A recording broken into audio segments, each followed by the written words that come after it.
দক্ষিণ চব্বিশ পরগনার ভাঙড়ের ঝিঝিরাইট এলাকায় আইএসএফ কর্মী হাবিদ আলী মোল্লার মৃত্যুর ঘটনায় গ্রেফতার হলেন ভাঙড় এক ব্লকের চন্দেশ্বরের ২ নম্বর গ্রাম পঞ্চায়েতের তৃণমূল উপপ্রধান আলাউদ্দিন মোল্লা। অভিযোগ ২০২১ সালে আইএসএফ কর্মী হওয়ার কারণে হাবিদ আলী মোল্লাকে বেধড়ক মারধর করা হয়। সেই হামলায় গুরুতর আহত হয়ে দীর্ঘদিন শয্যাশায়ী ছিলেন তিনি।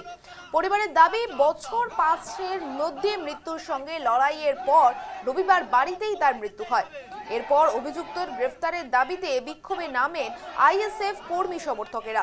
পরিস্থিতি নিয়ন্ত্রণে এনে মাধবপুর থানার পুলিশ আলাউদ্দিন মোল্লাকে গ্রেফতার করে এবং ঘটনায় এলাকায় উত্তেজনা ছড়িয়েছে।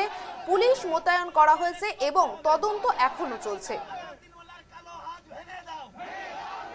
আইএসএফ কর্মীকে মার্ডার করার জন্য আলাউদ্দিন মোল্লার অ্যারেস্টের দাবিতে আমাদের সংগ্রাম। আইএসএফের সংগ্রাম। আইএসএফ কর্মীকে মার্ডার করার দাবিতে আলাউদ্দিন মোল্লার অ্যারেস্টের দাবিতে আইএসএফের সংগ্রাম।